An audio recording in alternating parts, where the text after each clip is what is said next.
Hey everyone, my name is Nick and welcome back to the channel, and in this video we're going to be taking the final step through the intro of this series to the Thousand Sons Codex and take an in-depth look at the plethora of relics that we get to take or pick and choose from to spend our command points and our freebie one as well to try and buff our particular characters and so on that can take these relics. So let's get straight into it.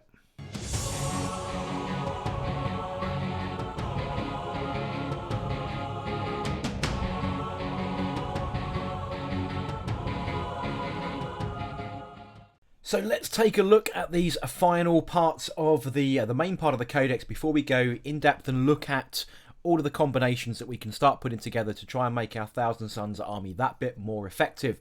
So there are a lot of relics, and I'm going to break these down into three distinct categories. But I'll just go through the names to start with. So we have Sears Bane, Umbralific Crystal, Helm of the Demon's Eye, Coruscator, Athenian Scrolls. I'm going to call it third degree because it's nice and easy. It's like third degree. Egglions Ori, the Cronus Tutorum, Scalox Talon, Conniving Plate, Warpweave Mantle, Paradoxical Chatterfowl, the Change-Wrought Chalice, Inkendam, Pentakyric Armor, the Prism of Echoes, and the Stave Abominus. So yeah, a lot of funky names to get your tongue around. All with various different effects, and as I said, I'm going to break these down into three categories. The first category then are weapons. So this is where you literally upgrade an existing piece of war gear that your model or character contains already, whether that be a bolt pistol or a forestay, for example.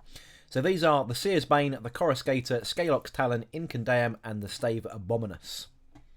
The Sears Bane then replaces a four-sword or Prosperine Khopesh and is pretty choppy. It adds 2 to your strength in combat, has an AP of -4 and a damage of D3.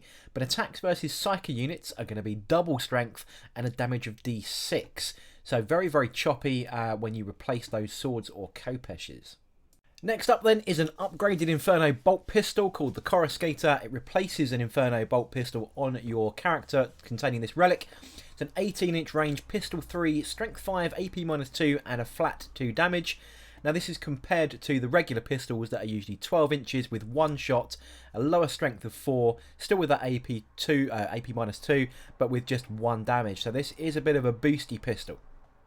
Now we are limited with the number of relics we can take, but I think this one can contain a potential surprise, especially if you face a lot of regular Primaris type Marines, or even, well, now that everyone is getting two wounds across the Chaos forces, I think this one can actually surprise a few people.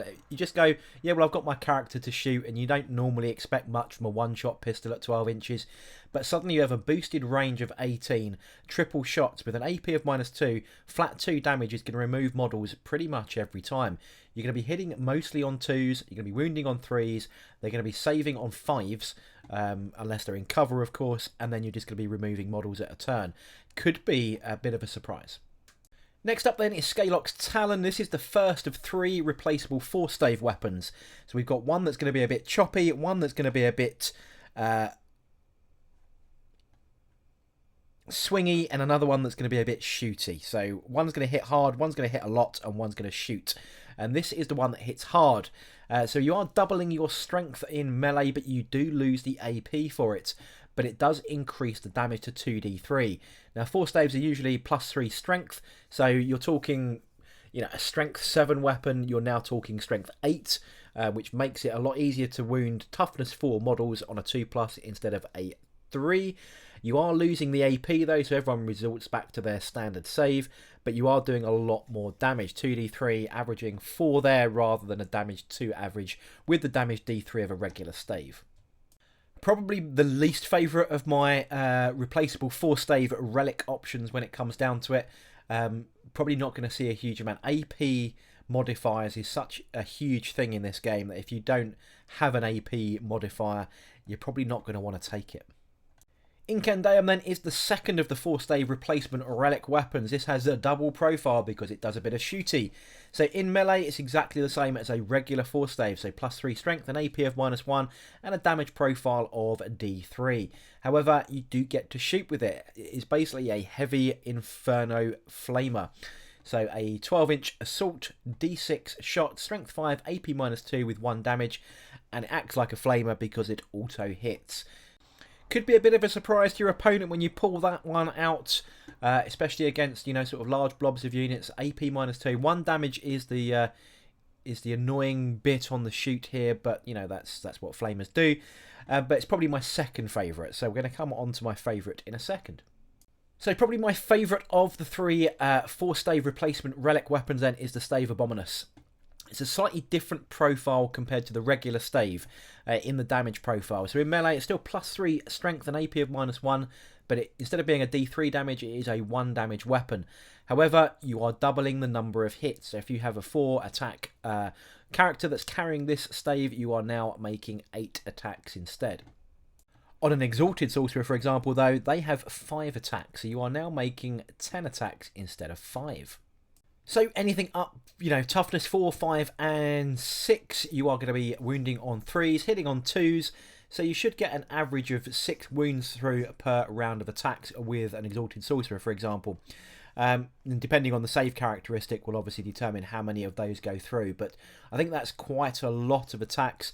Obviously it'd be better if you're facing something that's toughness 3, Imperial Guard or Genestealer Cult or whatever, anything that is a Tau, you know, those kind of little baby units that are really low on their toughness. This is going to be able to go in and hit like a brick. The next category I've called Utility, and this catches a whole number of these relics: Unbelific Crystal, Helm of the Demon's Eye, Athenian Scrolls, Egglions Ori, the Chronos Tutorium, the Changeful Chalice, and the Prism of Echoes. And I've called it Utility because of just the way that these relics affect certain elements of the game. They could be once per battle, they could be once per turn, and they just modify things that already happen. So you'll get what I mean as we go through each in turn. Unbelific Crystal, don't leave home without it. This used to be called the Dark Matter Crystal and can teleport any unit. Has been given a bit of a change. Infantry units only once per battle, so once in the entire game. An infantry unit within 6 inches can be completely removed and redeployed 9 inches away from the enemy. This is our super flexible, amazing teleportation ability. And yes, we can still use this in turn 1 because the original unit has been set up. It's not been put into reserves. There's still going to be some limitations when it does come back onto the table, which are listed under the rare rules section in the main rulebook. Like you can't then, you know, warp time it across the board after it's been redeployed and so on. But yeah, it can really make sure that your opponent starts screening their deployment zone when you start teleporting units across the board with this. A very common use is 10 Scarab Occult Terminators, for example, or other exciting options that we have. Flamer Rubric Squads could be another. Next up, also returning from the previous codex under a slightly new name, Helm of the Demon's Eye. I believe it used to be called Helm of the Third Eye. Each time the enemy uses a stratagem, roll a d6. On a 5+, you gain a CP.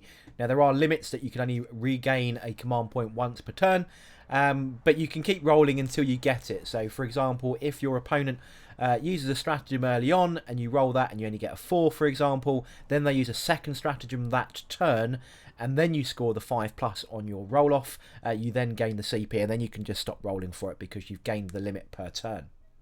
I think this one is also going to be seen an awful lot in pretty much every Thousand Sons list, and that's Athenian Scrolls.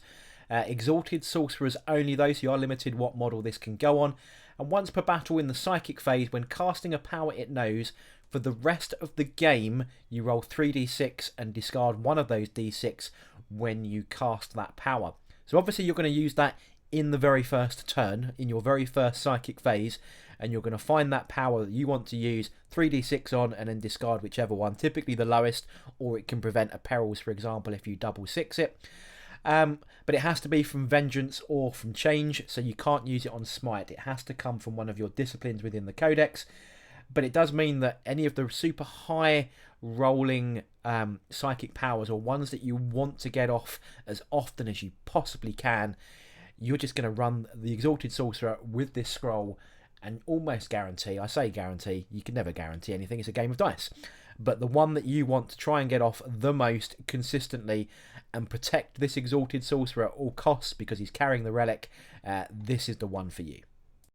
Next up is Egglions Ori. If you want to pronounce it like that, it's a bit of a confusing one. This is another one that you are probably going to want to spend command points on the stratagem to give you extra relics. This is such a good relic that you probably don't want to leave home without this one either. At the start of your command phase, select an enemy unit visible to the bearer. That bearer gains Fated Doom as an aura ability, which allows a friendly core unit, a friendly core unit within 6 inches of it, to ignore all weapon skill, ballistic skill, hit, wound and damage reduction modifiers on that enemy unit. That is ridiculously good. The last couple editions of this game have all been about modifiers, right? And whether that be an aircraft that's -1 to hit, or units that have abilities put onto them that make them -1 to hit or make them more difficult to wound, various stratagems across multiple factions have something that do this. And we get to ignore it for free for a relic. This is stupidly good. You just have to be really conscious of who you put this on. Potentially just sort of a backfield sorcerer character that you've taken with no force org slot near a unit that you want to be able to use this with. Now remember, it has to be a core unit. We don't have that many core units, so it's going to be Rubric Scarabs and at the moment Contemptor Dreadnoughts, which is what everyone's favouring with double Volkites, or your Hellbrutes. So there's a number of options you can stick it on, but it has to be core, so you just have to be conscious of where that's going. In the competitive meta at the moment, my understanding is that the dual Contemptor welding Volkites are where everyone's putting this on.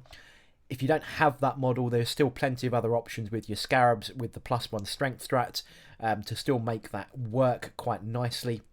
So yeah, just have to be careful of where you're going to put it, on who, and because you can do it across every turn of the game because it's done in your command phase, there's plenty of good targets for you to pick.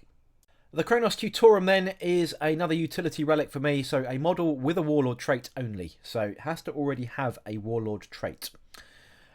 You can now give that model a second trait. It still must be unique and one that they can take, so if you're in a cult, for example, you can only take that cult's trait, or you take one from the generic Warlord trait section in the codex. So yeah, 2 traits on a Warlord can really beef a particular model up, if that is your wish. Next up is the Change Wrought Chalice. Now this is only for the Tzaangor Shaman, so it's only going to be in specific, very interesting specific lists. Tzaangors have fallen out of favour at the moment with the Thousand Sons players. It means that the Shaman gets to know an additional power from either the Change or Vengeance disciplines. It doesn't normally have access to Vengeance, so it does open up a couple of added abilities for that Shaman, but it's probably not one of my top picks. I think I've already covered the top picks, I'll be honest. But yeah, very specific because you might not even run a Shaman at all in your list anymore. The last of my utility-defined relics then is the Prism of Echoes, and this simply doubles the range of your blessing powers after you've successfully cast them. So yeah, number of blessing powers. I've gone through all the psychic powers. Go and check that video out for those kind of things. But yeah, it just allows you to increase the range. So if you need to get a power off and you are out of range of a unit that might have been less depleted in its model count, it might have been targeted, and you want to get that across the board, maybe that's an option for you. But yeah, I think that tends to come down to bad positioning more than it does trying to get something out of this particular power. But it does give you that added option. But again, probably not the strongest for me, but it is there as an option.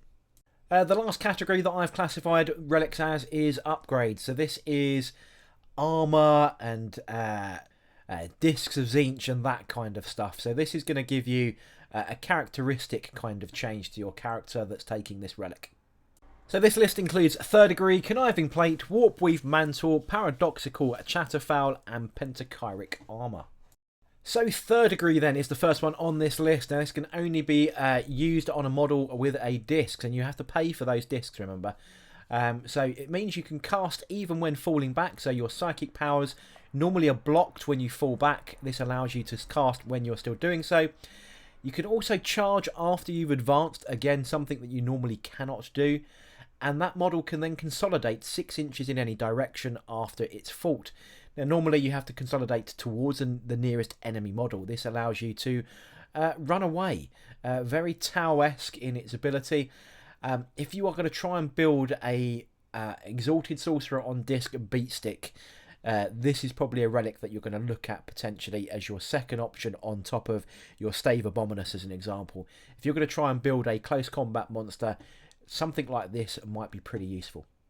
Conniving Plate is another good one if you're looking at making a combat-y type character. So it can only affect Arcana Astartes models only. It increases your save to a 2+. So your typical armor save on most of these is going to be 3+. It's going to increase it to a 2+. And the enemy, when he's attacking you in combat, can only allocate up to half their attacks against the bearer. So if your opponent has 6 attacks and he's going to be fighting you, can only now allocate 3, and the other 3 will either go wasted if you're in 1-to-1 combat, or will have to allocate them to a different unit. When that might reduce the ability to kill your character in a single fight phase.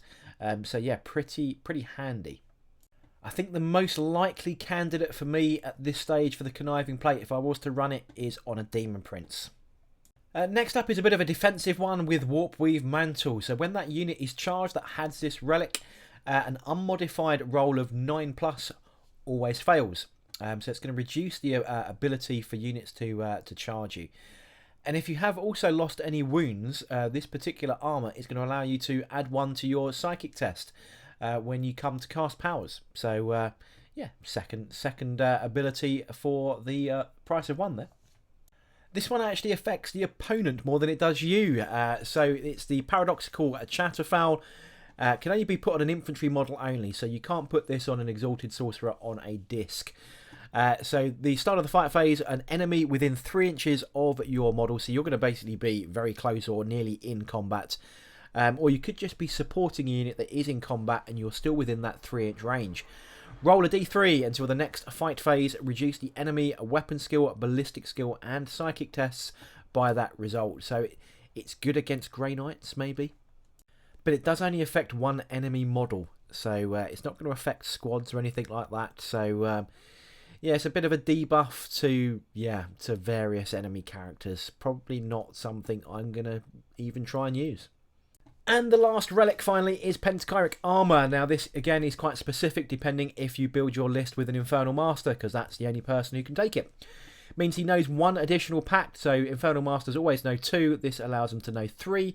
And then once per turn, the first failed save on that model, the damage characteristic of that weapon is reduced to 0. So he takes no damage from that first failed save. I think Infernal Masters are going to be in most lists. I've not seen any, in my online research when I do these kind of videos, I do look through a number of battle reports and a number of forums and so on for list builds. I haven't seen one yet without an Infernal Master. So it's definitely an option in there. But again, we're getting quite relic hungry here. There's an awful lot at the very start of this video that I think are pretty essential to take. Whether you want to take it for the Infernal Master, he can only use 1 pack to turn anyway. So knowing a third gives you some flexibility, I guess. But yeah, it's an interesting one. I'm not sure how many people are going to try this. But as I said, most people are taking Infernal Masters, so it is there if you want to try something a bit different. So there we go then. That is the run through of all the different relics. Now for me, probably the top 3, I'm just going to refer down to here. Umbellific Crystal is pretty much a cert. Athenian Scrolls is a very strong contender. And the Orrery as well, super powerful. Those 3 relics, they're probably going to be the go-to options, I think, across the board here, where we get to spend extra CPs and so on to take those extra relics. Those are going to be the ones that I would probably say are the ones that are going to appear in most lists at this stage. There are a few other fun options in there. Upgrading those staves to, like the Stave Abominus, for example, is another good one if you're going to try and make a specific build. But on the whole, I think across the board, those main 3 that I just mentioned are going to be the ones for me. But as usual, I'd love to hear in the comment section below what you think of the relics. What are the ones that you are taking in your Thousand Sons armies? But other than that, I hope you enjoyed this run through. We're now going to get into the detail, the nitty gritty, start building some combos, start looking at putting all of this information together and see if we can make some cool lists, some interesting lists, some interesting character builds, some interesting unit builds, what we're going to put our psychic powers, our relics, our abilities into. What are we going to invest all this utility that we have available in the new codex to try and win us some games. But yeah, as always, I'd love to hear from you in that comment section below. But I hope you did enjoy this video, and if you did, don't forget to like, comment and subscribe. Don't forget to subscribe, please. We're pushing nearly 4,000 subscribers on the channel now. We're just in that final 100 countdown, so why not be part of the OABG club? But yeah, thanks for watching, and I'll see you all on the next video.